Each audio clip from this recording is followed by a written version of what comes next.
Hai, halo sobat pembelajar. Assalamualaikum warahmatullahi wabarakatuh. Jumpa kembali dengan saya Yusuf Ratus. Semoga kita semua selalu sehat dan dalam lindungan Allah Subhanahu wa taala. Sebelum memulai video ini, sudahkah kalian berdoa? Jika belum, silakan boleh di-pause videonya untuk berdoa terlebih dahulu. Sudah siap? Baik. Apakah kalian sudah melaksanakan kebaikan untuk hari ini? Kebiasaan baik apa yang sudah kalian lakukan hari ini? Apakah kalian sudah membantu orang tua hari ini? Ya, jika sudah, bagus. Kebiasaan baik harus selalu kita terapkan. Dan jika belum, ayo mulai berlatih untuk melaksanakan kegiatan baik setiap harinya. Karena itu bermanfaat untuk kita sendiri. Baik, langsung saja masuk ke video pembelajaran. Pada video ini kita akan belajar masih di tema 1, selamatkan makhluk hidup, di subtema 2, hewan sahabatku, dengan muatan pelajaran. Sebelumnya kita sudah belajar PPKN, Bahasa Indonesia, dan Seni Budaya dan Prakarya. Saat ini kita belajar muatan IPA dan IPS. Pada muatan IPA dengan materi perkembangbiakan hewan, dan untuk muatan IPS terkait materi ekonomi ASEAN, masih berkelanjutan dengan subtema 1. Langsung saja kita masuk pada muatan pelajaran yang pertama, ilmu pengetahuan alam. Di Asia Tenggara terdapat banyak hutan hujan tropis karena di Asia Tenggara sebagian besarnya beriklim tropis. Karena itu fauna di Asia Tenggara pun juga beraneka ragam. Ada yang dijadikan peliharaan sebagai makanan, ada juga yang diternak, dan sampai pada lambang negara. Di beberapa negara ada hewan-hewan yang dilindungi untuk menjadi lambang negara. Kemudian contohnya adalah gajah putih. Gajah putih dianggap sakral atau suci di beberapa negara seperti di Myanmar, Kamboja, dan juga Thailand. Lalu burung takar juga merupakan hewan yang dilindungi di Malaysia. Baik, langsung kita masuk pada materi perkembangbiakan generatif hewan. Perkembangbiakan generatif adalah perkembangbiakan yang terjadi melalui proses perkawinan. Sel kelamin jantan atau sperma dihasilkan di alat kelamin yang namanya testis. Kemudian ovum atau sel kelamin betina dihasilkan oleh ovarium atau indung telur. Pertemuan antara sperma dan ovum nantinya akan menjadi zigot atau calon makhluk hidup baru. Pada perkembangbiakan generatif, cara berkembang biak yang pertama namanya ovipar, yaitu bertelur. Kemudian vivipar, melahirkan. Kemudian ada juga ovovivipar, yaitu bertelur dan melahirkan. Sudah dicatat? Kita langsung lanjut materi berikutnya.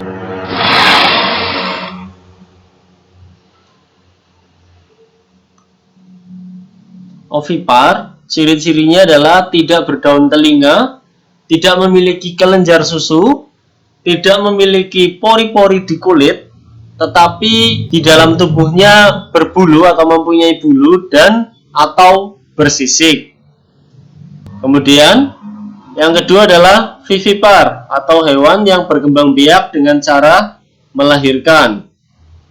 Mempunyai ciri-ciri berdaun telinga, mempunyai kelenjar susu, tubuhnya atau kulitnya mempunyai pori-pori, dan di dalam tubuhnya terdapat rambut. Bedanya bulu dengan rambut, contohnya adalah bulu ayam. Sedangkan rambut itu seperti rambut ya, bisa kalian pegang sendiri di rambut kalian. Kalau yang tidak punya rambut di kepala boleh di tangan dan rambutnya atau di kaki. Itu seperti itu rambut. Jika bulu, itu kamu coba pegang ayam. Itu namanya adalah bulu. Dan yang ketiga adalah ovovivipar atau hewan yang berkembang biak dengan cara bertelur dan melahirkan. Ciri-cirinya adalah pembuahan terjadi di dalam tubuh induknya. Kemudian calon bayi disimpan di dalam telur. Sel telur menetas, baru nanti dikeluarkan.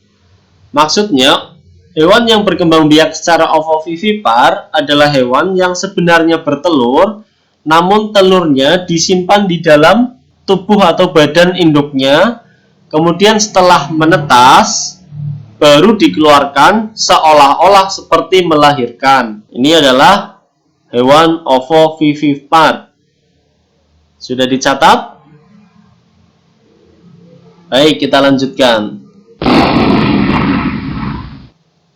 Akan saya tunjukkan beberapa gambar, kemudian kalian catat urut dengan nomornya, lalu ditulis nama hewannya, kemudian kalian tuliskan juga bagaimana cara hewan ini berkembang biak. Sudah siap? Ini gambar yang pertama. Sudah? Gambar yang kedua. Gambar ketiga, gambar keempat, gambar kelima, gambar keenam, gambar ketujuh, gambar kedelapan, gambar ke-9, dan gambar ke-10. Silakan boleh di pause videonya, kemudian kalian tulis nama hewannya dan cara berkembang biaknya.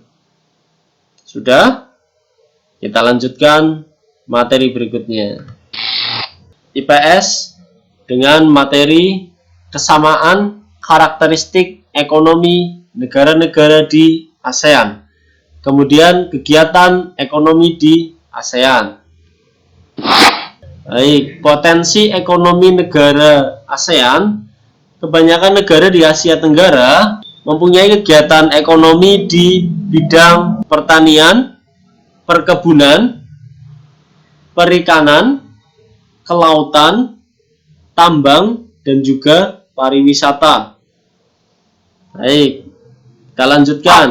Kegiatan ekonomi di negara Indonesia yang pertama adalah pertanian. Hasil taninya dari padi, jagung, tebu, sampai buah dan sayur.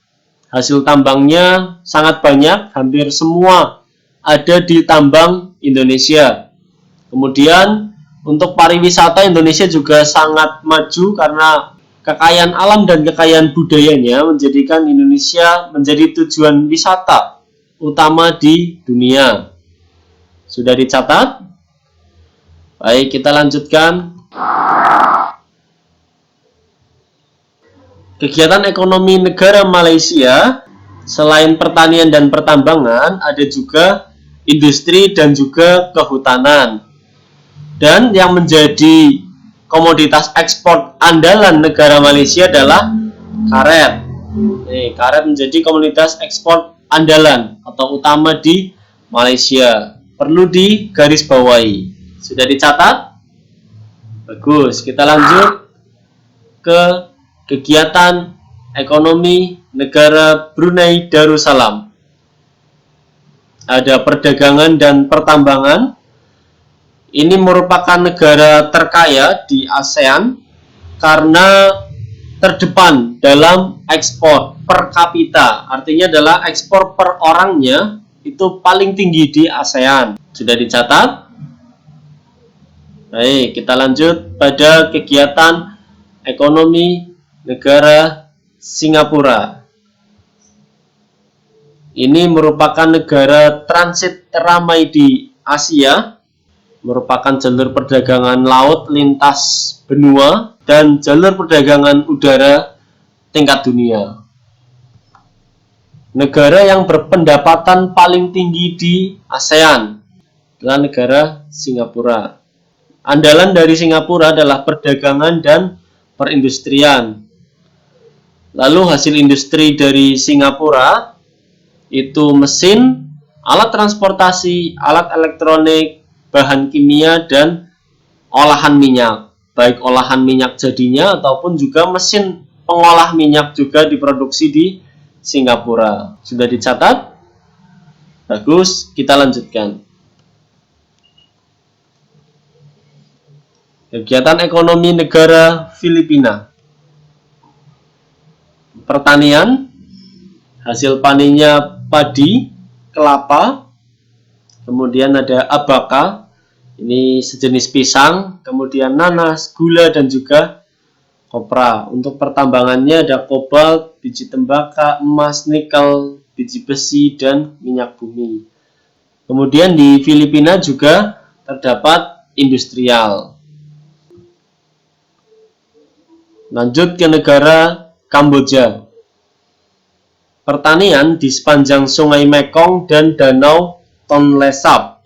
Dan hasil pertanian utama negara Kamboja adalah padi. Kemudian ada juga pertambangan, menghasilkan tembaga, besi, mangan, dan emas. Lalu untuk perikanan dan kehutanan, menghasilkan andalan dari Kamboja adalah jati dan kayu mahoni. Sudah dicatat? Kita lanjut ke negara berikutnya. Negara Myanmar.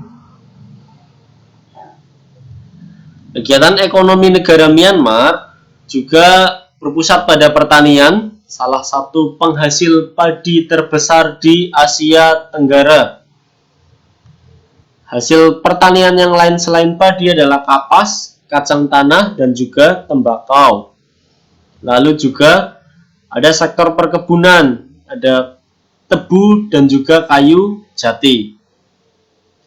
Lalu untuk pertambangannya ada seng, tembaga, emas, perak, timah, dan juga minyak bumi. Dan Myanmar juga salah satu pengekspor pakaian. Baik, sudah dicatat. Kita lanjutkan ke negara Vietnam. Kegiatan ekonomi negara Vietnam juga pada pertanian dan hasil utamanya adalah padi. Vietnam merupakan negara yang lama dijajah, jadi selain kegiatan-kegiatan ekonomi dan juga industri, juga Vietnam mengandalkan sektor pariwisata, jasa, perhotelan, resort, dan transportasi. Karena banyak juga pendatang-pendatang dari negara lain yang tinggal di Vietnam. Untuk industri, Vietnam memproduksi tekstil, semen, pupuk, kaca, dan ban. Untuk tambang, ada emas, biji besi, timah, gamping, fosfat, tungsten atau wolfram, dan seng. Lalu hutan Vietnam menghasilkan bambu, kina, kayu, dan juga kayu manis. Baik, sudah dicatat. Kita lanjutkan. Negara Laos. Apa keunikan dari negara Laos? Ya, betul. Laos adalah satu-satunya negara yang tidak mempunyai garis pantai atau tidak mempunyai laut. Ekonomi negara Laos mengandalkan pertanian dengan hasil utama padi dan jagung, kemudian beternak juga, lalu hutan Laos juga menghasilkan kayu jati dan kayu damar. Untuk pertambangannya menghasilkan batu bara, timah, dan tembaga. Sudah dicatat? Baik, kita lanjutkan ke negara Thailand. Merupakan negara pertanian dengan hasil padi, dan negara Thailand juga penghasil padi yang terbesar di Asia Tenggara. Karena itu, Thailand merupakan lumbung padi ASEAN dan menjadi penghasil beras terbesar ketiga di dunia. Kemudian untuk hutan Thailand juga menghasilkan kayu jati. Untuk pertambangannya mengandalkan timah dan juga mangan. Lalu untuk sektor industri, Thailand memproduksi tekstil, semen, dan juga barang-barang elektronik. negara Thailand mempunyai julukan khusus, yaitu negeri gajah putih, negeri 1000 pagoda, dan lumbung padi ASEAN. Ini perlu dicatat dan digarisbawahi. Nama lain negara Thailand. Sudah dicatat?